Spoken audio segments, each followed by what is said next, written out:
पहला कुरिन्थियों उसका 11 अध्याय 1 से लेकर 21 तक हम बारी बारी से पढ़ेंगे। మొదటి కొరింథీ 11:28-31 11:28-31 వరకు कोई पढ़ दीजिए हिंदी में। पहला कुरिन्थियों 11 अध्याय 28-31 माफ कीजिए 28 से लेकर 31 तक। इसलिए मनुष्य अपने आप को जांच ले और इसी रीति से इस रोटी में से खाए और इस कटोरे में से पिए, क्योंकि जो खाते पीते समय प्रभु की देह को ना पहचाने वह इस खाने और पीने से अपने ऊपर दंड लाता है। इसी कारण तुम में बहुत से निर्बल और रोगी हैं और बहुत से सो भी गए। यदि हम अपने आप को जांचते तो दंड ना पाते, परंतु प्रभु हमें दंड देकर हमारी ताड़ना करता है, इसलिए कि हम संसार के साथ दोषी ना ठहरे। इसलिए हे मेरे भाइयों, जब तुम खाने के लिए इकट्ठे होते हो तो एक दूसरे के लिए ठहरा करो। यदि कोई भूखा हो तो अपने घर में खा ले, जिससे तुम्हारा इकट्ठा होना दंड का कारण ना हो। शेष बातों को मैं आकर ठीक करूंगा। దేవుడి వాక్యం దీవించి బలైన మనతో మాట్లాడుగాక। प्रभु इस वचन के बाद को हमारे लिए आशीषित करे और मेज के सामने हमसे बातें करे। ప్రార్థన చేస్తాము। प्रार्थना करेंगे। ప్రియమైన తండ్రి, మీ కుమారుని ఆరాధించడానికి పలు రాష్ట్రాల నుండి పలు భాషల నుండి మిమ్మల్ని ఆరాధించకు మాకు కనిపించిన ఈ దినాన్ని బట్టి వందనాలు తెలుస్తున్నాను। स्वर्गीय पिता, इस देश के कई प्रांतों से आपकी आराधना करने के लिए, आपके पुत्र की आराधना करने के लिए जो सौभाग्य दिया हम धन्यवाद देते हैं। సమయం వంటి వారు ఉండగా పాపం ఉండగా నన్ను కూడా మీరు ఏర్పరచుకుని రక్షించుకున్నందుకు మీకు స్తోత్రాలు। पिताजी, मुझे से पापी को भी आपने కాన్వకేషన్ దినాల్లో నెహెమియా 4:6 నుండి దేవుడు మనతో మాట్లాడాడు। पवित्र महासभाओं के दौरान प्रभु ने नेहमिया की किताब उसका 4 अध्याय का 6 पद से हमसे बातें करते आया है। ఇశ్రాయేల్ ప్రజలు బబులోనులో 70 సంవత్సరాలు వారు చెరలో ఉన్నారు। इजराइल प्रजा लोग बाबुल के बंधुआई में लगभग 70 वर्ष रहे। ఇశ్రాయేల్ చరిత్రలో రెండు ప్రాముఖ్యమైన ఘట్టములు ఉన్నాయి। इजराइलों के इतिहास में दो प्रमुख भाग हैं। మొదటిది 430 సంవత్సరాలు వారు ఐగుప్తులో ఉన్నారు। पहला विषय भाग ये है कि वे 430 वर्ष मिस्र के बंधुआई में रहे। వీరి యొక్క ఐగుప్తు యొక్క చెర అనేకమైన ఆత్మీయ పాఠాలు మనకు నేర్పిస్తుంది।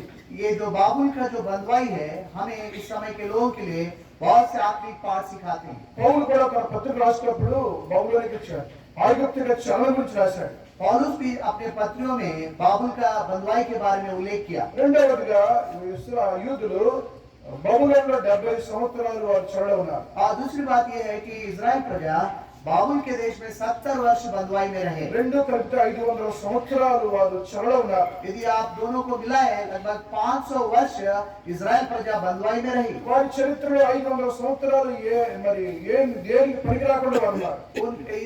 इजराइल प्रजा अपने इतिहास में देखा जाए तो 500 वर्ष किसी की काम में रहे। మన జీవితంలో కూడా ఈ దేవునికి ఎవరికి పనికిరాని కొన్ని సంవత్సరాలు ఉండి ఉండవచ్చు। हम भी प्रभु को जानने से पहले प्रभु के कोई काम ना आए ऐसे कई वर्ष बिताए होंगे। ఈ రోజున మనం 3 వర్తమానాలు కలిగి ఉంటాము। आज हम 3 संदेशों को रखते हैं। సమయాన్ని ముగిస్తాము। और समय पर समाप्त भी करेंगे। భక్సింగ్ గారి సహవాసం ఉన్న 10 అంతల పరిచర్యలో భాగంగా ఆదివారం 3 వర్తమానాలు చాలా ప్రాముఖ్యమైనవి। भाई भक्त सिंह को प्रभु ने जो दर्शन दिया, इस कलीसिया में जो 10 भाग हैं उनमें से पहला 3 जो है विषय है कि हम तीनों संदेशों को रखें रविवार के చాలా दिन। స్థలాల్లో 3 వర్తమానాలు 2 వర్తమానాలు చేశారు। कई मंडलियों में 3 संदेशों को 2 संदेश कर दिए। మీ స్థానిక సంఘాల్లో ఎన్ని వర్తమానాలు నాకు తెలియదు। आपके स्थानीय मंडली में कितने संदेश है मैं नहीं जानता रविवार को। సౌత్ ఇండియాలో దాదాపు 190 సంఘాల్లో ఆదివారం 2 వర్తమానాలు। दक्षिण भारत में तो 100 में 90% मंडलियों में 3 संदेश के बजाय 2 ही संदेश हैं। అలా మీకు రెండో వాగ్మూలం రెండే। देखिए भाई से भी पूछ रहे तो वहाँ पर भी 2 ही हैं। చాలా స్థలాలు అక్కడే కాదు చాలా స్థలాలు। वहीं पर नहीं, कई जगहों में ऐसा ही है। ఇప్పుడు భక్సింగ్ గారి యొక్క సహవాసం ఆరంభంలో 3 వర్తమానాన్ని మన కాలంలో 2 వర్తమానాలు చేశాం। हम भाई भक्त सिंह उनके समय में जब 3 संदेश थे, हम अपने समय में उनको 2 कर दिया है। ఇప్పుడు మనం వెళ్ళిపోయినాక తర్వాత తరం 2ని ఒకటే చేస్తారు। अब हम जाने के बाद अगली पीढ़ी ये 2 संदेशों को 1 कर देगी। అంటే ఏమంటారంటే 3 2 చేసినప్పుడు 2 ఒకటి చేయలేమా అంటారు। वो आपसे ऐसा बात करेंगे, जब 3 को आप लोगों ने 2 कर दिया, क्या हम 2 को 1 नहीं कर ఈ सकते? డినామినేషన్ లో ఉన్న ప్రస్తుతం ఉన్న అది ఒకటే వర్తమానం ఉంటుంది. వాళ్ళు కూడా మనలాగానే పూర్వము ఆత్మీయంగా ఆరంభించిన వారే. देखिए, आज जो भिन्न कलीसिया है, वहां पर भी एक ही संदेश रहता है. देखा जाए उनका आरंभ भी हमारे जैसे आत्मिक रूप से ही आरंभ हुआ.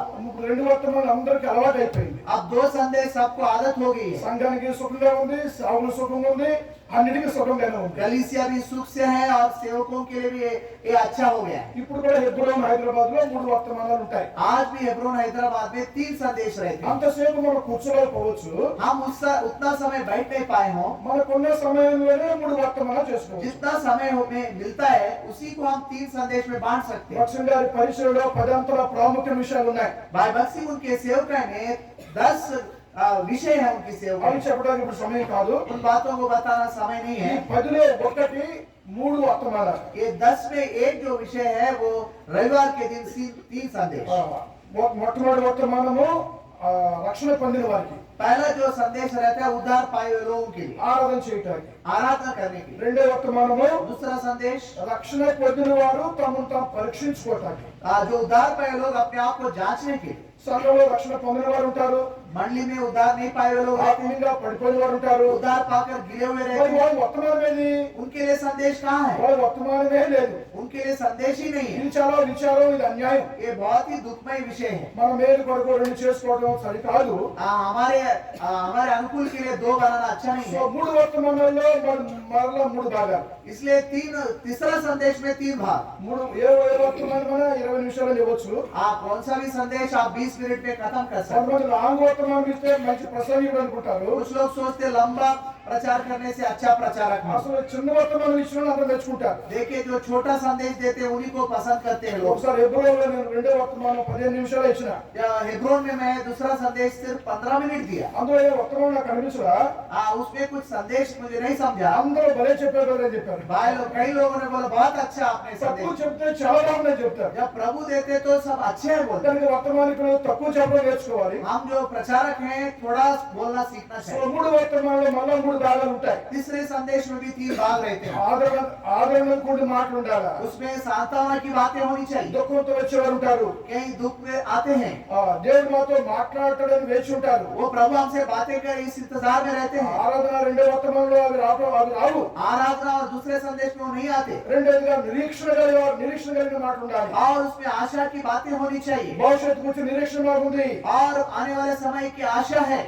భవిష్యత్తు గురించి నిరీక్షణ.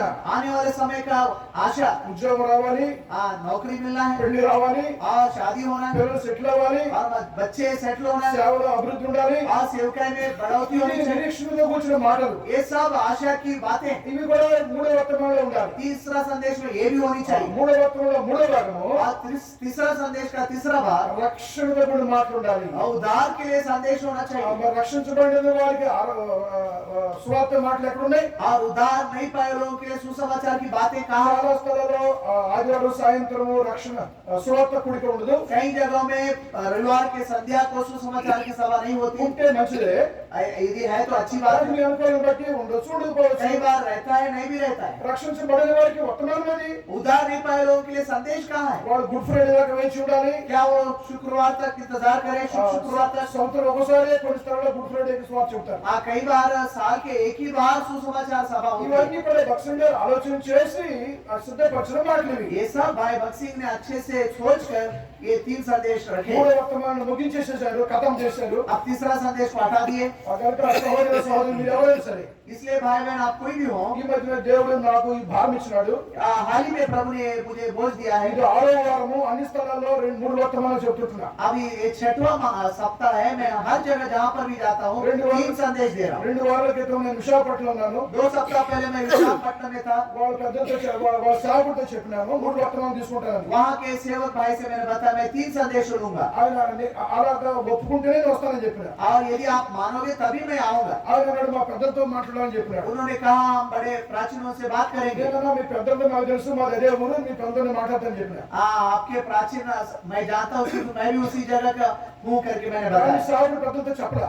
परंतु सेवक भाई बड़े भाई लोगों से नहीं बताया। ఆదివారం వర్తమానానికి ముందు ప్రార్థన చేస్తున్నాము. जब रविवार को संदेश से पहले प्रार्थना कर रहे పెద్దగా थे, చెప్పాను 3 వర్తమానాలు ఉంటాయని చెప్పాను. मैंने बड़े भाइयों से कहा कि आज 3 संदेश रहेंगे, పెద్దలందరూ ఇలా చూస్తున్నారు మొదలు और చూస్తున్నారు. बड़े लोग जो थे एक दूसरे को देख रहे हैं। ఎట్లాగా 3 వర్తమానాలు ఎట్లాగా అన్నారు? ये कैसे होगा 3 संदेश? ఎట్లాగా నేను చెప్తానని చెప్పిన. कैसे भी हम बताएंगे? మీ టైం కంటే 10 నిమిషాలు ముందే ముగిస్తానని చెప్పాను. आप जो समय मुझे देते 10 मिनट पहले मैं समाप्त करूंगा। 1:30 వాడు టైం ఇచ్చాడు ముగింపు టైము. उन्होंने 1:30 बजे समय दिया था, 1:10 వరకు అప్పగించేసిన. मैंने 1:10 को ही दे दिया। చేయొచ్చు కానీ ఇది చాలా ప్రాముఖ్యమైనది. ये बहुत ही प्रमुख बात है प्रियो। కనుక రెండో వర్తమానం మన హృదయాన్ని శుద్ధపరచుకుని మన హృదయాన్ని కడుక్కునే సమయం అది. दूसरा जो संदेश है हमारे हृदय को शुद्ध करके योग्य रीति से मेज जाम लेना। అనేక స్థలాల నుండి వచ్చిన దేవుని ప్రజలారా, कई स्थानों से जो आए हुए प्रभु के लोग, మీది గ్రామం కానీ డిస్ట్రిక్ట్ హెడ్ క్వార్టర్స్ కానీ ఇంకేదైనా కానివ్వండి, आपका छोटा गांव हो सकता है, जिला हो सकता है, कोई भी जगह क्यों ना हो। భక్సింగ్ గారి సేవా పరిచయంలో అభివృద్ధి రావడానికి కారణం ఈ ప్రాముఖ్యమైన విషయాలు.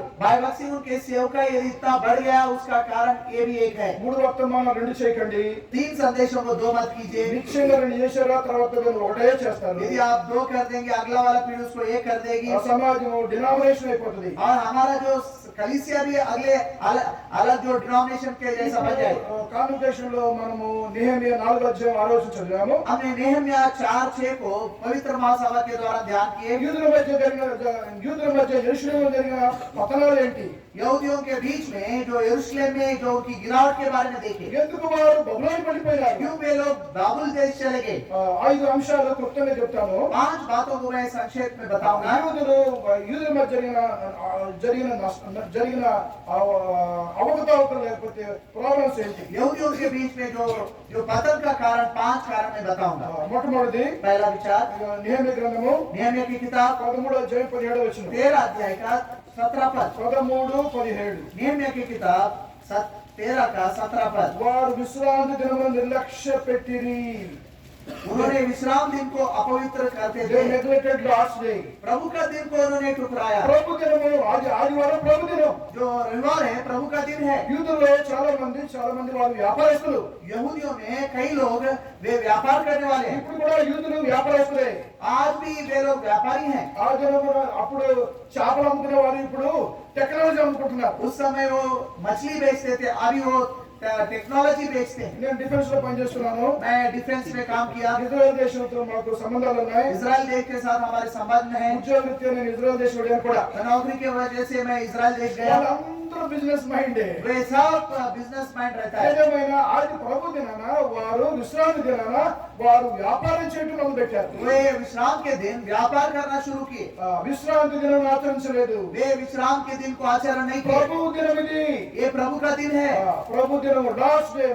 Revolution 1:6 last day. आप देखते हैं प्रकाशित वाक्य 1 अध्याय में प्रभु का दिन। సోమవారం నుండి శనివారం దాకా దేవుడు మనకు సమయం ఇచ్చినాడు. सोमवार से शनिवार तक हमें प्रभु समय दिया है। ఆదివారము ప్రభు దినము. प्रभु रविवार जो है प्रभु का दिन है। కొన్ని స్థలాల్లో ఉదయం 8 నుంచి 11 గంటలకే మీటింగ్ అయిపోతుంది. कई जगहों में सुबह 8 से 10 बजे खत्म कर देते हैं। తర్వాత ఆదివారం ఏం చేయాలి? उसके बाद पूरा रविवार क्या करना है? దేవుని ప్రభు దినము. ये प्रभु का दिन है। అది ఎలాగైనా దేవుడి ఇంట్లోనే గడపాలి. वो कैसा भी हो प्रभु के घर में बिताना है। దేవుని పని కొరకే గడపాలి. प्रभु के काम करना है। ఒకవేళ సొంతగా గడిపిన వారి క్షేమాభివృద్ధికరం కాదు. यदि अपने लिए बिताओगे उतना अच्छा नहीं है। ప్రభు దినం 15 లేవాలి. आप प्रभु के दिन सुबह उठना है, సమయానికి రావాలి. समय को आना है, కుటుంబం అంతా మందిరంలో కనపడాలి. पूरा परिवार प्रभु के घर में पाए जाना है, ఇలాగ అన్నిటిలో కూడా మనం పాలు పొందాలి. और हर सेवकाई में भाग लेना है। ప్రభు దినం మన దినము కాదు. प्रभु का दिन हमारा दिन नहीं है। చాలా మంది ఆ ప్రభు దినాన్ని నిర్లక్ష్య పెట్టిరి. प्रभु कई लोग प्रभु के दिन को लापरवाह किए। వాళ్ళతో దేవుడు మనతో మాట్లాడుతున్నాడు. आज देश के सामने प्रभु बातें कर रहा है।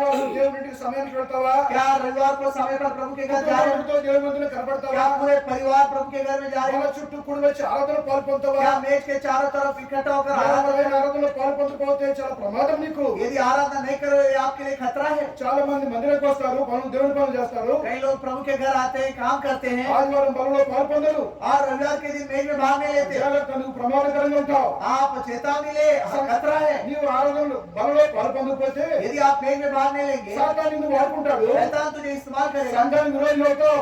कलीसिया के लिए विरोधी बन जाओगे। ప్రమాదంలో ఉన్నట్టుగా గుర్తు నీకు. इतना खतरा का जीवन है कि మా విశాఖపట్నం చెప్పినాను. मैं विशाखापट्टनम बार बताया, అక్కడ నేను మార్మోస్ పొందాను. वहीं पर मेरा नया जन्म అక్కడ हुआ, నేను పెంచబడ్డాను. वहीं मैं बढ़ा गया।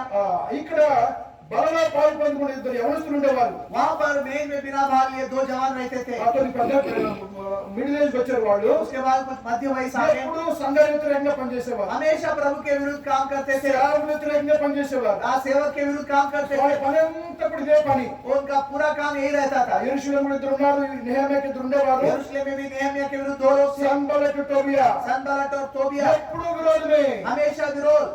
మనము బలలో పాల్పొందకపోతే, हम मेज में भाग नहीं लेंगे, ఆరాధనలో పాల్పొందకపోతే आराधना में भाग नहीं लेंगे, అటువంటి వ్యక్తి ఎవరైనా సాతాను వాడుకుంటాడు. ऐसे व्यक्ति को शैतान इस्तेमाल कर सकता है। సాతాను చేతిలో నువ్వు పనిముట్టు కావద్దు సుమా. शैतान के हाथ में तो हथियार मत मार। నేను ఈ మధ్యన విశాఖపట్నం వెళ్ళినప్పుడు हाल ही में जब विशाखापट्टनम गया, ఇద్దరు కూడా మాయమైపోయి చచ్చిపోయినారు. ये दोनों लोग नहीं दिख रहे, वो मर गए। వాళ్ళందరూ మిడిల్ ఏజ్ పీపుల్, वे तो मध्य वयस के लोग, మంచివారే. अच्छे लोग थे। ఎల్లప్పుడూ దేవుని సంఘానికి విరోధంగా, हमेशा कलीसिया के विरोध में సేవకునికి విరోధంగా, और सेवक के विरोध में, ఆయన ఏం పని చేసినా అక్కడ అడ్డం చెప్పడమే. और उन सेवक कोई काम करेगा उल्टा बोलना। కొంతమంది సాతాను వాడుకుంటాడు. कुछ लोगों को शैतान ऐसे इस्तेमाल करता है। దేశంలో పలు భాగాల నుండి ఇక్కడికి వచ్చిన దేవుని ప్రజలారా, देश के कई स्थानों से आए हुए प्रभु के लोग, నేను మీ కొరకు చెప్పట్లేదు, मैं आपके लिए नहीं बता रहा నేను हूँ, విషయాలు గ్రహించిన విషయాలు చెప్తున్నాను. मैं जो विषयों को ध्यान दिया बता रहा हूँ। సంవత్సరాలు నేను ఎబ్రోన్లో ఉంటూ వచ్చినాను. कई वर्षों से हेब्रोन में रहा हूँ। దేవుని సంఘంతో, దేవుని సేవకుతో నీ సంబంధం సహవాసం ఎలా ఉంది? प्रभु के कलीसिया से, प्रभु के लोगों से, सेवकों के साथ आपका संबंध कैसा है? ఇద్దరు ఎల్లప్పుడూ దేవునికి విరోధంగా, దేవుని సంఘ విరోధంగా పనిచేసేవారు. 2 लोग हमेशा ये प्रभु के कलीसिया के विरुद्ध काम करते थे। దేవుని సేవకుడు మ్యారేజ్ లైసెన్స్ అప్లై చేస్తే जब प्रभु का सेवक मैरिज लाइसेंस के लिए, వీళ్ళిద్దరూ ఒక లెటర్ రాశారు మ్యారేజ్ రిజిస్టర్ కి. ये दोनों मिलकर मैरिज रजिस्टर को एक खत लिखे। ఈయనకి మీరు మ్యారేజ్ లైసెన్స్ వద్దని రాశారు, లెటర్ రాశారు. हाँ, ये सेवक, हमारे सेवक को मैरिज लाइसेंस मत दीजिए। అది వాళ్ళ పని. क्या ये उनका काम है? ఎందుకు సాతానుడు వాళ్ళు వాడుకున్నాడు? क्यों शैतान ने उनको इस्तेमाल किया? దేవుని సేవకులు నెమ్మదిగానే ఉన్నారు. आज प्रभु के सेवक तो अच्छे से हैं, ఆయన అక్కడే ఉన్నాడు, वो सेवक वहीं पर है, వీళ్ళు వెళ్ళిపోయినారు. ये लोग चले गए। ఇటువంటిది నీకు నాకు జరగవద్దని నేను చెప్తున్నా. ये ऐसा आपके साथ, मेरे साथ ना हो, इसलिए मैं बता रहा हूं। దేవుని సంఘానికి, ముఖ్యంగా దేవుని సేవకులకు విరోధంగా ఎప్పుడు ఏ రీతాలు పెట్టవద్దు. प्रभु के विरुद्ध में, प्रभु के कलीसिया के विरुद्ध में, प्रभु के सेवकों के विरुद्ध में आप कुछ भी मत कीजिए। దేవుని సేవకుడు కనుక నేను వాళ్ళ పక్షంగా చెప్పట్లేదు, मैं एक सेवक हूँ, इसलिए उनके पक्ष में नहीं बता रहा हूँ। సేవకుడు కాదు కనుక. मैं सेवक नहीं हूँ, నేను విశ్వాసిని. मैं भी आपके समान నేను विश्वासी हूँ। చూసిన విషయాలు చెప్తుంటున్నాను. मैं जो देखा हूँ वही बता रहा हूँ। ఎప్పుడు కూడా దేవుని ప్రజలకు, దేవుని సేవకునికి, దేవుని సంఘానికి విరోధంగా ఏమీ చేయవద్దు. कभी भी प्रभु के कलीसिया, प्रभु के लोगों के विरुद्ध, प्रभु के सेवकों के विरुद्ध कुछ भी मत कीजिए। నిన్ను సపోర్ట్ చేసేవాడు ఉంటారు, आपको सपोर्ट करने वाले होंगे, ఎబ్రోనులతో నీకు లెటర్ ఇచ్చేవాడు ఉంటారు. हेब्रोन जाने से खत भी देंगे। అటువంటి వాళ్ళు ఎక్కడున్నారు దినాల్లో? ऐसे कई लोग हैं आज। సహోదర సహోదరి ఎవరైనా సరే, यार भाई बहन, आप कौन भी हो, దేవుని ఇంటికి, ఎటువంటి దేవుని సేవకునికి, దేవుని ఇంటికి, దేవుని పనికి ఎక్కడ కూడా నువ్వు అడ్డు చెప్పొద్దు. प्रभु के विरुद्ध, प्रभु के घर के विरुद्ध, प्रभु के सेवक के विरुद्ध कहीं पर भी कुछ मत कहना। దేవుని ఇంటిని మీరు నిర్లక్ష్య పెట్టిరి. इन्होंने प्रभु का घर को उन्हें लापरवाही, దేవుని సేవకుని నిర్లక్ష్య పెట్టిరి. प्रभु के सेवकों के विषय में लापरवाही, దేవుని పని నిర్లక్ష్య పెట్టిరి. प्रभु के काम के विषय में लापरवाही, అందుకనే వారికి అటువంటి దుస్థితి వారికి వచ్చింది. इसलिए उनके ये स्थिति बन गई। దేవుడు కనిపెట్టి వారిని బబులోనికి పంపించేశాడు. प्रभु ने देख देख कर उनको बाबुल देश में छोड़ दिया। ఈనాడు మన బబులోనికి పెట్టలేదు, आज हम बाबुल नहीं जा रहे, బబులోనే మన దగ్గరికి వచ్చేసింది. बाबुल ही हमारे पास आ गया। బబులోనే స్థానిక సంఘానికి వచ్చింది, बाबुल ही स्थानिक मंडली में आया, బబులోను హెడ్ క్వార్టర్స్ వచ్చింది. बाबुल हेडक्वार्टर आ गया। తల నుండి హెడ్ టు ఫుట్ అయి ఉంది. మొదటి ఐజాయా చాప్టర్ 1 లో అరికాలు మొదలుకొని నన్నెత్తి వరకు స్వస్థత కొంచెమైనను లేదు. सिर के ऊपर, सिर से लेकर नाखून तक कहीं पर भी आरोग्यता नहीं है। ఈనాడు గ్రామాల నుండి హెడ్ క్వార్టర్స్ వరకు సంఘంలో స్వస్థత లేదు. आज देखा जाए, छोटे गांव से लेकर हेडक्वार्टर तक कहीं भी मंडियों में आरोग्यता नहीं है। ఇటువంటి పరిస్థితి మనకు జరగకుండా గాక. ऐसा परिस्थिति हमारे साथ ना हो। ఆదివారం దేవుని ఇంటికి రండి, रविवार के दिन प्रभु के घर आइए, ఆరాధనలో పాల్పొందండి, आराधना में भाग लें, హృదయాలు పరీక్షించిన బలలో పాల్పొందండి. अपने हृदयों को जांच कर में भाग लें। ఇంట్లో యోగ్యంగా పాల్పొందిన వారు जो लोग ये दोनों में योग्य से भाग लें, దేవునికి, దేవుని పిల్లలకు, దేవుని సేవకులకు ఎటువంటి నష్టమో కలిగించరు. ये लोग प्रभु के लिए, प्रभु के लोगों के लिए, प्रभु के सेवकों के लिए कोई नष्ट नहीं దీంట్లో पहुंचाए। నీకు పాల్భాగం లేకపోతే यदि इसमें भाग नहीं है, నేడో రేపో నువ్వు సాతాను చేతిలో పనిముట్టిగా ఉంటావు. आज या कल जरूर तुम शैतान के हाथ में हथियार बनोगे। మొట్టమొదటి వారు దేవుని ప్రభు దినాన్ని నిర్లక్ష్య పెట్టిరి. सबसे पहले बात, वे प्रभु के दिन को उन्होंने लापरवाह किया। రెండవది दूसरा, నెహెమ్యా 10:32 नियम की किताब उसका 10 अध्याय 32वां पद। దేవునికి ఇవ్వాల్సిన భాగాన్ని నాట్ గివింగ్ లాస్ట్ పర్సన్, దేవునికి ఇవ్వాల్సిన భాగాన్ని ఒకటి లక్ష్య పెట్టారు. प्रभु का भाग प्रभु को ना देकर उन्होंने ऐसा लक्ष्य दिया। దేవునికి ఇవ్వాల్సిన భాగాన్ని దేవునికి ఇవ్వాలి. प्रभु का भाग प्रभु को देना चाहिए। దేవునికి ఇచ్చేది 10వ వంతు కాదు. प्रभु को देने में दशवांश नहीं है। ఎంత ఇవ్వాలి దేవునికి? कितना देना चाहिए చెప్పండి. कितना देना प्रभु को? 10 भाग है ना? 10 भाग కనీసం 10వ వంతు. आप कम से कम दशवांश, కనీసం మినిమం అట్లీస్ట్ 10వ వంతు. कम से कम दशवांश। ఒకవేళ 20 వంతు ఇస్తే 30 వంతు ఇస్తే నీ విశ్వాసం బట్టి నీ త్యాగం బట్టి అంత తిరిగి దేవుడు ఇస్తాడు. यदि 20% या 30% अपने विश्वास के अनुसार देंगे, प्रभु जरूर आपको आशीष देगा। దేవునికి ఇవ్వడానికి వారు నిర్లక్ష్యం చేశారు. प्रभु के घर को समर्पण करने के लिए उन्होंने लापरवाही की। కొంతమంది దేవునికి ఇవ్వరు. कुछ लोग प्रभु के घर नहीं देते। వాటి ఇచ్చిన తర్వాత వాళ్ళు లెక్క అడుగుతారు. देने के बाद वो लेखा लेते हैं। బ్రదర్ లెక్క చూపించండి. लेखा दिखाइए। మీరు ఆవు రత్నం ఈ రత్నం మా డబ్బు ఖర్చు పెట్టేస్తున్నావు. हिसाब किताब पूछते हैं, यहाँ वहाँ जा रहे हैं आप। దేవుని మందిరంలో భక్సింగ్ గారి సహవాసంలో ఈ లెక్కలు చూపించమని ఎవరు అడగలేదు. भाई भक्त सिंह उनके संगति में, हेब्रोन संगति में कभी भी ये हिसाब किताब दिखाओ ऐसा कभी नहीं हुआ। దాని అర్థం లెక్కలు ఉంచకూడదని కాదు, లెక్కలు ఉంచాలి. इसका मतलब ये नहीं कि हिसाब नहीं रखना है, దాని हिसाब మీద रखना है, మనసు ఉంచడం లేదు. परंतु उसके ऊपर मन नहीं लगाना है। డినామినేషన్ అయితే పోయిన వారు ఎంత వచ్చిందో ఇక్కడ రాత్రి బోర్డు మీద రాస్తారు. दूसरे जो चर्चिस में पिछले सप्ताह दान कितना वो लिख के रखते हैं। ధనం మీద మనసు ఉంచవద్దు.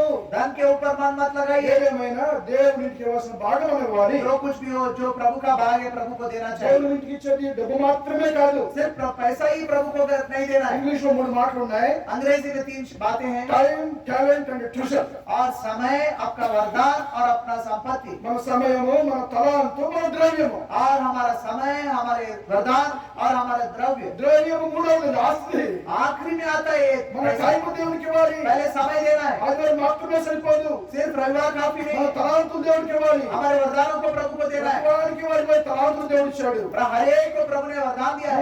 నాకే తలాంతు లేదు. आप कह सकते हैं मुझे कोई నేను वरदान, బోధించలేను, मैं प्रचार नहीं कर శాస్త్రం सकता, వాయించలేను. मैं बजा नहीं सकता। ప్రతివానికి వారి తలాంతు దేవుడు ఇచ్చినాడు. प्रभु ने हर एक को उनके अनुसार वरदान दिया है। సియోను గీతంలో ఒక పాట ఉంది. सिय्योन के गीत में एक गीत है, మనమే ప్రభుని పరలోక గృహము. हम ही प्रभु का स्वर्गीय घराना। ప్రతివానికి వాని పని నియమించే. हर एक को प्रभु ने अपना काम दिया है। ఏ పని రాకపోతే మందిరం తుడిచేది కూడా మంచి పనే. यदि कोई काम नहीं आता है, प्रभु का घर साफ करना भी एक काम, వెసల్స్ కడిగేది పనే.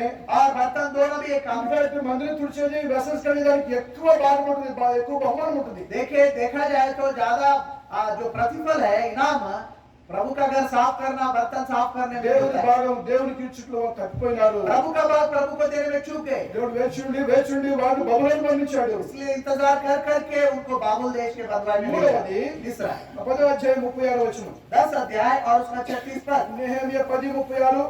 यिर्मयाह का किताब 10 अध्याय और 36 पद। ఎవరో చదువుతారు హిందీలో? कोई पढ़ दीजिए। और व्यवस्था में लिखी हुई बात के अनुसार अपने अपने पहलौठा बेटों और पशुओं को, अर्थात पहलौठा पशुओं और मेमनों को अपने परमेश्वर के भवन में उन याजकों के पास लाया करेंगे। 10:36. ఇక్కడ వారు జ్యేష్ఠ కుమారుని తొలుసూరు వారిని దేవునికి ఇవ్వటలో, మందిరానికి ఇవ్వటలో వారు ఇవ్వలేదు. అందుకే ఇప్పుడు నిర్ణయించుకున్నారు. देखिए यहाँ पर उन्होंने निर्णय लिया, लेकिन इससे पहले प्रभु के लिए अपना पहलौठा को प्रभु को नहीं दे पाए। నీ జ్యేష్ఠ సంతానం నాది. तुम्हारा पहला टास्क जो संतान मेरा है। దేవునికి ఇచ్చే విషయంలో మన డబ్బే కాదు, టైం, టాలెంట్, ట్రెజరే కాదు, మన పిల్లలు కూడా ఇవ్వాలి. మనం అర్పించుకోవాలి. प्रभु को सिर्फ समय, वरदान और उतना नहीं, हम अपने आप को, हमारे बच्चों को भी प्रभु को देना है। దేవుడు అన్నాడు, మీరు నాకు ఇస్తే నేను ఇవ్వలేను. నేను क्या आप मुझे देने से मैं लौटा ही नहीं? मैं మీకు తెలుసు, హేనా తనకు ఎకరాక పుట్టిన కుమారుని చిన్న వయసులో ఎత్తుకుని తీసుకెళ్లి శిలోలో పెట్టింది. कैसे आप सब जानते हैं, हन्ना जो थी, आप बहुत समय के बाद बेटा हुआ तो उसको ले जाकर प्रभु के घर में समर्पित। దేవుని పనిలో సేవల కొదువు ఉంది. प्रभु का घर में सेवकों की कमी है। కోత విస్తారం ఉంది, పనివాడు లేడు. पक्के खेत बहुत है, मजदूर थोड़े हैं। పని తోట యజమాని వేడుకండి, పనివాడి పంపమని వేడుకమని దేవుడు యేసుప్రభు చెప్పినాడు. और खेत के मालिक को मांगो ताकि वो मजदूरों को भेजे। దేవుని పని కొరకై మన జ్యేష్ఠ సంతానాన్ని ఇవ్వాలి. प्रभु के काम के लिए हमारे पहलौठों को प्रभु को देना है। మనం అర్పించుకోవాలి. हम अपने आप को अर्पण करना మన है। పిల్లలకు కూడా దేవుడికి అర్పించాలని ఉంది. हमारे बच्चों को भी प्रभु के सेवा के लिए अर्पण దేవుడు करना है। ఎవరిని బలవంతం చేయడు. प्रभु किसी से दबाव नहीं डालते। కానీ మన పిల్లల సంగతి ఏంటి? क्या पर हमारे बच्चों का हाल దేవుని है? పని సంగతి ఏంటి? प्रभु का काम के बारे में क्या? పిల్లలు ఇంజనీర్స్, డాక్టర్స్ చదివించుకుని అమెరికా పంపించుకుని ఏ పనిలో మనం ఉంటా ఉన్నారు. हमारे बच्चों को अच्छे पढ़ाई लिखाई करके डॉक्टर इंजीनियर बना के अमेरिका भेजने के काम में लगे हैं। దేవుడికి ఇచ్చే విషయంలో మనకు అసలు చింత లేదు. प्रभु को देने के लगाव में हमको कोई चिंता नहीं है। ఇప్పుడు వారు నిర్ణయించుకున్నారు. ఎందుకు మాకు ఈ గట్టి పెట్టింది వారు నిర్ణయించుకున్నారు. अब ये लोग निर्णय लिए हमको क्यों ये स्थिति आई? మా జ్యేష్ఠ సంతానంలో ప్రథమ సంతానం మీకు ఇస్తామని నిర్ణయం చేసుకున్నారు. हमने अपने पहलौठा को आपको देंगे ऐसा निर्णय लिया था। దేవుడు తప్పనిసరిగా మన పిల్లలు పోషిస్తాడు. ఆయన प्रभु हमारे बच्चों का पोषण करेंगे। దేవుని సేవకి వెళ్తే ఆయన దేవుడు పోషించడా? प्रभु का सेवा में जाने से क्या प्रभु का पालन पोषण नहीं करेंगे? సామెతలు చెప్పాడు, ఇంటికి ఒకడే కుమారుడు. कल भाई सैमुअल ने बताया वो घर के लिए एक ही एकलौता बेटा है। అనేక మంది ఒకడే కుమారుడు అయితే వాళ్ళు దేవుని సేవకు అర్పించిన తల్లిదండ్రులు. तो कई माता पिता जी अपने एकलौता बेटा को भी प्रभु के सेवा के लिए दे दिए। ఇద్దరు ముగ్గురు నలుగురు ఐదుగురు ఆరు దేవుడు ఇచ్చాడే, ఒక కుమారుడు కుమార్తె దేవుడికి ఇవ్వలేమా? आपको 2 बच्चे 4 बच्चे ऐसे दिए, क्या एक को भी प्रभु के लिए नहीं दोगे? ఉదయం ఉంటే పిల్లలు సిద్ధపరిస్తే వాళ్ళు దేవునికి వెళ్తారు, దేవుని పని చేస్తారు. यदि आप समर्पण करेंगे, प्रभु के घर जाएंगे, प्रभु का काम करेंगे। ఉత్తరప్రదేశ్ లో ఊరుంది उत्तर प्रदेश में एक गांव है నగలాపూర్. नगलापुर। నగలాపూర్ नगलापुर। ఆ ఊరు నుంచి దాదాపు 20-30 మంది సేవకులు వచ్చినారంట. उस गांव से लगभग 20 लोग सेवा में आए हुए। ఉత్తరప్రదేశ్ లో ఆ ఊరు నుంచి అనేక మంది సేవకులు వచ్చినారు. उत्तर भारत में उत्तर प्रदेश से उस गांव से आए। అది మహానగరం కాదు, పట్టణం కాదు, డిస్ట్రిక్ట్ హెడ్ క్వార్టర్స్ కూడా కాదు. आज बाहर वो बड़ा शहर नहीं है, जिला नहीं है, छोटा सा गांव। నేను 3 సార్లు స్థలానికి వెళ్ళాను. గ్రామమే. मैं 2-3 बार उस जगह गया और छोटा सा అక్కడ गांव है। ఎంతో మంది సేవకులు అర్పించబడ్డారు. वहां से कई सेवक लोग आए। ఆంధ్రప్రదేశ్ లో ఊరుంది. आंध्र प्रदेश में एक गांव है, ఊరి పేరు జమ్మల మడుగు. उस गांव का नाम है जमल। ఆ ఊరికి మినిస్ట్రీకి వెళ్తే उस गांव में जब मैं सेवा के लिए गया, వాళ్ళు చెప్పారు, उन्होंने बताया మా ఊరు నుంచి 40 మంది సేవకులు ఎప్పుడు పంపించాం. हमारे गांव से 40 सेवकों को हमने हेब्रोन भेजा। మీ ఊరు నుంచి ఎంతమంది అమెరికా పంపుతున్నారు అని అడుగుతున్నారు ఈ రోజున.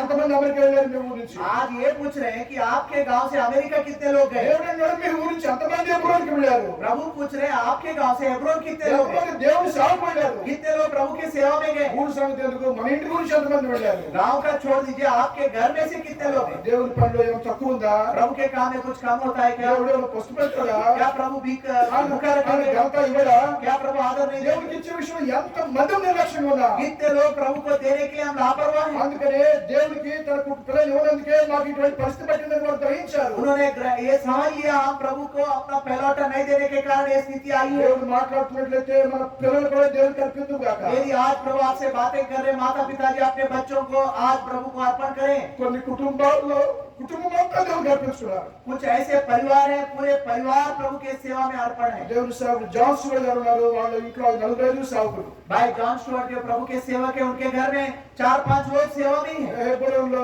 సౌమ్యం ఆంటీ ఉన్నారు. వాళ్ళ ఇంట్లో 4 దేవుని సిస్టర్స్ దేవుడికి అర్పించుకున్నారు. हेब्रोन में सौम्य में आंटी जी हैं, जिनके घर में 4 बहन लोग भी सेवा में हैं। ఇక్కడ రూర్కెలా నుంచి వినోద్ వచ్చినాడు. रौरकेला से भाई विनोद आए हैं, వాళ్ళ నాన్నగారు దేవుని సేవ చేస్తున్నాడు. उनके पापा भी सेवा कर रहे हैं వినోద్ దేవుని సేవకు అర్పించుకున్నాడు. और विनोद भाई भी सेवा के लिए अर्पण వాళ్ళ किए। తమ్ముడు కూడా దేవుని సేవకు అర్పించుకున్నాడు. उनका छोटा भाई भी सेवा को अर्पण किया। ఇదంతా ప్రోత్సాహం కొరకు మీకు చెప్తున్నా. आपके प्रोत्साहन के लिए मैं बता रहा हूँ। మీరు అడగచ్చు, మరి నీ సంగతి ఏంటి అడగచ్చు. आप पूछ सकते हैं आपकी बात क्या है।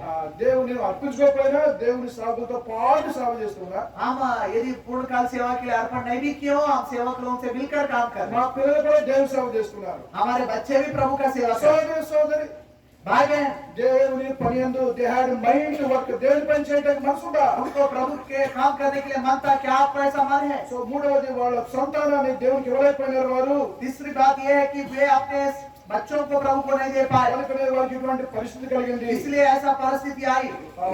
నాలుగవది, चौथा 11వ అధ్యాయము 2వ వచనం. 11 अध्याय का 2 पद, నెహెమ్యా 11:2. नेहमिया 11 अध्याय 2 पद, जिन्होंने अपनी ही इच्छा से यरूशलेम में वास करना चाहा, उन सबको लोगों ने आशीर्वाद दिया। యెరూషలేముకు దూరంగా ఉంటూ వచ్చారు. अभी तक यरूशलेम से दूर रहे। అంటే అందరూ యెరూషలేము కట్టుకున్నట్లుగా सब यरूशलेम में घर बनाने से कैसे? getting in touch with the headquarters, getting in touch with God's people. इसका मतलब ये होता है प्रभु के लोगों से, प्रभु के घर से हम संबंध रखना। దేవుని సంఘముతో, దేవుని సేవకులతో ఎల్లప్పుడూ కనెక్టివిటీ ఉండాలి. हम प्रभु के घर, प्रभु के लोग, प्रभु के सेवकों से सदा हम संपर्क में रहे। గ్రామంలో ఉండొచ్చు, ఉండొచ్చు, డిస్ట్రిక్ట్ హెడ్ క్వార్టర్స్ ఉండొచ్చు. आप गांव में रह सकते हैं, जिले में रह सकते हैं, యెరూషలేముతో వెళ్ళినప్పుడు సంబంధం కలిగి ఉండాలి. यरूशलेम के साथ संबंध में रहना है. ఇప్పుడు యెరూషలేములో అందరూ వచ్చి మేము ఇప్పుడు యెరూషలేములో ఉంటున్నాం అంటున్నారు.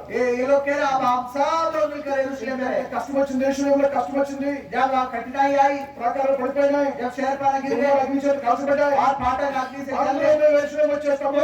आप सब वापस लौट के यरूशलेम आ जाएंगे. ఎందుకు వస్తాం యెరూషలేముకి? क्यों आएंगे?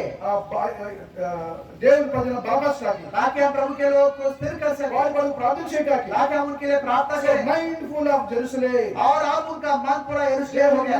దేవుని ఇంటి గురించి ఎల్లప్పుడూ మనసు కలిగి ఉండాలి. प्रभु का घर, प्रभु के लोग के बारे में मन होना चाहिए, దానికి ఎల్లప్పుడూ కనెక్టివిటీ ఉండాలి. और प्रभु के घर से संबंध होना चाहिए. మిమ్మల్ని అందరూ హైదరాబాద్ రమ్మని చెప్పట్లేదు. हम ये नहीं कह रहे कि आप सब हैदराबाद आ जाए. సొంత యెరూషలేము మీ స్థానిక సంఘంతో ఎల్లప్పుడూ సంబంధం ఉండాలి. आप अपनी स्थानीय कलीसिया ही जो यरूशलेम है उसके साथ संबंध में रहे. చివరిది లాస్ట్ ది आखिरी वाला చాలా ఉన్నాయి, ఈ మాత్రం చెప్తున్నా. बहुत से हैं, पर संक्षिप्त में कुछ बातों को बता. వారు మిశ్రిత జనం అయిపోయినారు. वे मिली जुली भीड़ हो गए थे, ఆంగ్యులతో సహవాసం చేశారు, अन्य लोगों से संगति करने लगे, ఆంగ్యులు వివాహం చేసుకున్నారు. वे अन्य जातियों से ब्याह किए. 13 అధ్యాయం 4 వచ్చిన 13 अध्याय का 4 पद, నెహెమ్యా 13:4.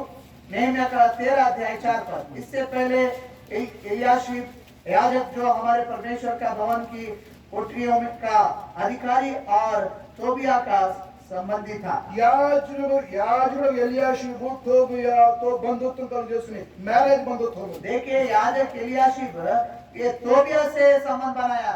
13 అధ్యాయం 23 వచనము. 13 अध्याय का 23 पद. మనం ఈ వచనం అందరం కలిసి చదువుదాము. हम सब लोग मिलकर पढ़ेंगे, అందరూ చదవండి గట్టిగా. सब लोग जोर से पढ़िए. గట్టిగా అంటే గట్టిగా. और उसको ऐसा ये पढ़े जिन्होंने और मौलिक स्त्रियों ఈ చాలా మంది మిశ్రజనం అయిపోయి వివాహ విషయాల్లో సెపరేషన్ లేకుండా అన్యుల వివాహం చేసుకున్నారు. देखिए कई लोग मिश्र बन गए या मिलीजुली भीड़ बन गए क्योंकि अन्य स्त्रियों से ब्याह कर लिए. దేవుని ప్రజలుగా రక్షించబడిన వారు మనం మన పిల్లల్ని రక్షించబడిన వారికే ఇవ్వాలి. हम जो प्रभु के लोग हैं हमारे बच्चों को विश्वासियों को ही देना है. మనం అనుకుంటాం మనం రక్షణ పడ్డాం కదా, వారు రక్షణ పడిపోతే వాళ్ళ రక్షణ తీసుకొస్తాం అనుకుంటాం. हम कई बार सोचते हैं हम उद्धार पाए हैं, यदि अविश्वासी से ब्याह कर लेंगे उनको भी उद्धार के अनुभव में लाएंगे. వాళ్ళ రక్షణలోకి తీసుకురాలేము. हम उनको कभी भी उद्धार के अनुभव में नहीं ला सकते. మా సొంత కుటుంబంలో ఒక సంగతి జరిగింది. हमारे परिवार, खुद के परिवार में एक घटना घटी. మా మామగారి ఇంట్లో हमारे मामा के घर में ఆ పెద్ద కుమార్తెకు ఒక ఆయన డినామినేషన్ ఇచ్చి పెళ్లి చేసినాడు. बड़ा बेटी को उसने एक डिनोमिनेशन दूसरे चर्च को लड़के को दिया. ఆయన మంచివాడే, अच्छा लड़का है, ఉపవాస ప్రార్థన చేస్తాడు, उपवास प्रार्थना करता है, పాటలు పాడతాడు. गीत गाते हैं. ఇప్పుడు 40 ఏళ్ళ బట్టి ప్రార్థన చేసిన రక్షణ లేదు. अभी 40 साल से प्रार्थना कर उद्धार नहीं. నాకు ఆశ్చర్యం ఉంటుంది. ఆయన ఉపవాసం చేస్తాడు, ప్రార్థన చేస్తాడు, రక్షణ మాత్రం లేదు. मैं बहुत आश्चर्य हो जाता हूँ, ये 40 साल से उपवास रहकर प्रार्थना कर लेकिन उद्धार नहीं. ఎవరైనా తర్వాత రక్షణ పొందుతారు అని అనుకోవచ్చు సుమా. आप नहीं मत सोचिए उसके बाद ये लोग उद्धार पाएंगे. ఎవరి గురించి చెప్పట్లా, మా సొంత ఇంటి గురించి చెప్తున్నా. मैं किसी और के बारे में, अपने खुद के परिवार के बारे में बता रहा हूँ. సంవత్సరాల నుంచి రక్షణ అనే విషయం తెలియదు ఆయనకి. इतने सालों से उद्धार के बारे में नहीं मालूम है. ఆయన అనుకుంటాడు, वो सोचते हैं, నేను అన్య నుంచి వచ్చిన నాకు రక్షణ కావాలి, ఆయన రక్షణ కాదు, ఆయన క్రిస్టియన్ బాయ్. वो सोचते हैं मैं जो खास करके हिंदू परिवार से हूं, मुझे उद्धार की जरूरत है, वो तो मसीह परिवार से है. పైగా నా మీద జ్ఞానం ఏంటంటే నువ్వు హిందుడు నీకు రక్షణ కావాలి, నేను క్రిస్టియన్ నాకు రక్షణ ఏంటయ్యా. वो कहते हैं तुम हिंदू हो, तुमको उद्धार की जरूरत है, मैं तो मसीह परिवार से हूँ, मुझे जरूरत नहीं है. 40 ఏళ్ళ బట్టి రక్షణ లేదు. 40 वर्ष से उद्धार नहीं. అయ్యో నాకు చాలా బాధేస్తుంది. मुझे बहुत दुख होता है. అలాగే మాకు ఒక ఫ్యామిలీ ఫ్రెండ్ ఉన్నారు, और मेरा एक पारिवारिक मित्र है చర్చ్ ఆఫ్ సౌత్ ఇండియా వారు. और CSI चर्च को बिलोंग करते 25 ఏళ్ళ బట్టి వాళ్ళతో మాకు సంబంధం ఉంది. 25 वर्ष से संबंध है. రక్షణ వారు కూడా ఉపవాసం ఉంటారు. वे भी उपवास रहते हैं. లెంటల్ డేస్ లో ఉపవాసం ఉంటారు. वो शोक मनाते हैं, 40 పాటలు పాడతారు. गीत गाएंगे. చాలాసార్లు ఇబ్బందికి వచ్చారు. हेब्रोन भी आए భార్య భర్తలకు రక్షణ లేదు. और पति पत्नी को उद्धार नहीं. ఎంత విషాదం. कितना दुख की बात है. రక్షణ పొందని వారితో ఎటువంటి వివాహ సంబంధం కలిగి ఉండవద్దు. उद्धार नहीं पाए लोगों के साथ किसी भी प्रकार का शादी का संबंध मत बनाइए. వీరు యూదులు అన్యులతో వివాహం చేసుకుని और ये यहूदी लोग अन्यों से स्त्री ब्याह कर लिए. వారిలో కొందరికి హెబ్రీ భాష కూడా మర్చిపోయారు వాళ్ళు. ऐसा हो गया कि कई लोग उनमें से इब्रानी भाषा तक भूल गए. కొన్ని మాటలు చెప్తున్నాను. ये कुछ ही बातों को बता रहा हूँ. ఇవన్నీ వారి మధ్య ఉన్న సంబంధ విషయాలు. ये सब उनके बीच में थी. ఇప్పుడు నెహెమ్యా వెళ్ళాడు, अब नेहम्याह गया, ఎజ్రా వెళ్ళాడు. एजरा गया. వీళ్ళిద్దరు కూడా ఇక్కడ పరిస్థితులు చూసి ये परिस्थितियों को दोनों ने వాళ్ళ देखा, హృదయం కరిగిపోయినాయి, उनका हृदय पिघल गया, వాళ్ళ హృదయం మండిపోయినాయి. उनके हृदय जल गए.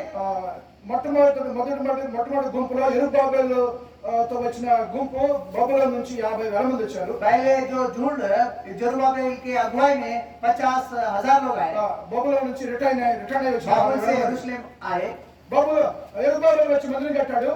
जरुब्बाबेल आकर मंदिर को बनाया మందిరంలో బలి అర్పించబడుతున్నాయి. और अब मंदिर में बलि चढ़ाने लगे। అన్ని బాగా జరుగుతున్నాయి. सब ठीक ठाक चल रहा है। తర్వాత యెరుబ్బయలు తర్వాత ఎజ్రా వచ్చాడు. जरुब्बाबेल के बाद में एजरा आया। ఎజ్రా 2,000 మందితో వచ్చాడు. एजरा जो है 2,000 लोगों से आया। ఇది రెండవ గుంపు. ये दूसरा झुंड है। ఎజ్రా వచ్చాడు. एजरा आया, ఎజ్రా వచ్చి చూశాడు. देखा మందిరం అంతా బాగానే ఉంది. मंदिर सब ठीक है, మీటింగ్లు బాగా జరుగుతున్నాయి. मीटिंग्स अच्छे हो रहे బలులు हैं, బాగా అర్పించబడుతున్నాయి. बलि अच्छे से चढ़ा रहे हैं। బిల్డింగ్ ఉంది కానీ बिल्डिंग है, స్పిరిచువల్ బిల్డింగ్ లేదు. आत्मिक निर्माण नहीं। రక్షించబడిన వారు లేరు. उधार में लोग नहीं, ఆరాధించేవారు లేరు. आराधना करने वाले नहीं, యోగ్యంగా బలిలో పాల్పొందేవారు లేరు. खास करके मेज में भाग लेने वाले नहीं। యవనస్తుడు ఎజ్రా जवान एजरा వాళ్ళ ఆత్మీయమైన కండిషన్ చూసి उनके आत्मिक हालत को देख ఓర్ని ఏడ్చినాడు. और से उसने रोया। ఎజ్రా 10 అధ్యాయంలో ఉంది చూడొద్దు. एजरा 10 अध्याय में देखने की जरूरत ఎజ్రా है। బహుగా ఏడవగా कितना जोर से उसने रोया। దేవుని ప్రజల కండిషన్ చూసి प्रभु के लोगों की हालत को देख ఏడవని వారు అనేకులు ఉన్నారు. कई लोग रोने रहे, ఎందుకంటే అన్యులతో వివాహం చేసుకున్నారు. क्योंकि अन्यों से शादी हो गई। మందిరంలో కవతలు ఉన్నాయి. मंदिर में गड़बड़ियां हैं, సాగు రోజుల్లో మాట్లాడుతున్నారు. ऐसे सेवक लोग बात कर ఆత్మీయమైన మందిరం చూడలేకపోయిన వారు ఉన్నారు. आत्मिक भवन को देख नहीं पा रहे। ఇలాగిన దేవుని పనిలో ఒక ఆటంకం కలిగింది. इस रीति से प्रभु के कार्य में रुकावट है। ఎజ్రా వాళ్ళందరూ నిలబెట్టాడు. एजरा सबको खड़ा किया। మీరు అన్యులు వివాహం చేసుకుని దేవుని కోపం రేపినారు. तुमने अन्यों से ब्याह करके प्रभु का क्रोध को भड़काया, అందుకే దేవుడు మనకి గతి పట్టింది. इसलिए ये स्थिति आ पहुंची है। ఎజ్రా ప్రార్థించాడు, ప్రేమించాడు. एजरा प्रार्थना किया, प्रेम किया। ఎజ్రా ఒక మీటింగ్ పెడితే एजरा एक सभा लगाया, యెరూషలేము అంతా కూడి వచ్చారు. यरूशलेम के सब लोग इकट्ठा हुए। భయంకరంగా బయట వర్షం వస్తుంది. बाहर बहुत तेज बारिश हो रही మందిరం నిండిపోయింది. और भवन भर गया। వాళ్ళందరూ ఒప్పుకున్నారు. सब लोग मान लिए, అన్యులు వివాహం చేసుకుని మేము పాపం చేశాం. हमने अन्यों से ब्याह करके पाप ఈ किए, రోజునే వాళ్ళు విడిచిపెట్టేస్తా. आज हम उनको छोड़ देंगे। పెళ్లి చేసుకుని విడిచిపెట్టేవారా? क्या शादी को होने के बाद छोड़ పిల్లలు కూడా పుట్టారు. कुछ लोगों को बच्चे भी हुए। వాళ్ళు అన్నారు उन्होंने कहा ఏమైనా కానీ कुछ भी होने दो, దేవుని మీద కోపం లేపాం. हम अपने परमेश्वर का क्रोध को भड़काए। వాళ్ళలో కొందరు పిల్లలు కూడా పుట్టారు. उनमें से कुछ बच्चे भी మా हुए। దేవుని మీద కోపం లేపాం. हम प्रभु के क्रोध వాటితో సహవాసం చేశాం. अन्यों से संगति ఈ किए, రోజు మేము వాళ్ళు విడిచిపెట్టేస్తున్నాం. आज हम उनको छोड़ देंगे। దేవుని కోపం చల్లారింది. प्रभु का क्रोध ठंडा होगा। ఎజ్రా ఆత్మీయమైన కండిషన్ ని చూడగలిగినాడు. एजरा ने आत्मिक स्थिति को देख पाया। యెరుబ్బయలు మందిరం కట్టాడు. जरुब्बाबेल ने मंदिर बनाया, మందిరం కట్టుకోవచ్చు, मंदिर बना सकते हैं, ఫ్లోర్ వేసుకోవచ్చు, रोड बना सकते, मंदिर बना सकते, మందిరం కట్టుకోవచ్చు. बहुत अच्छे से ఆత్మీయ और बना सकते हैं। సంఘం యొక్క ఆత్మీయ స్థితి చూడగలుగుతున్నావా? क्या आप प्रभु का घर का आत्मिक నీ स्थिति కుటుంబ देख యొక్క पा रहे? ఆత్మీయ స్థితి చూడగలుగుతున్నావా? हमारे परिवार की आत्मिक स्थिति जान रहे? ఎజ్రా చూడగలిగాడు. जवान एजरा देख पाए, ఓర్ని ఏడ్చినాడు. बहुत रोया। ఎందుకు ఏడవాలి ఎజ్రా? क्यों रोना चाहिए? ఎవరు ఇంట్లో చచ్చిపోయారా? कोई मारने घर से मर ఎవరు गया, చచ్చిపోయింది? कलीसिया मर गई है, దేవుడు చచ్చిపోయారు. प्रभु के लोग मर गए। అంత నామకార్థమైన ప్రసంగాలు జరుగుతున్నాయి. सब नाम के वास्ते प्रचार हो रहा है, నామకార్థమైన మీటింగ్ नाम జరుగుతున్నాయి. के वास्ते सभाएं हो रही है, మీటింగ్లో జనం స్థానం వస్తున్నారు. और मीटिंग में लोग आ रहे हैं, జనాలు చూసి పడిపోతున్నారు. और लोगों को देखकर ये लोग उत्साह సంఘం हो रहे చచ్చిపోయింది. हैं। कलीसिया मर गई है। ఎదురు ఒక్కడే గుర్తించగలిగాడు. एजरा एकमात्र इसको ఎంత जान ఏం చేశాడు?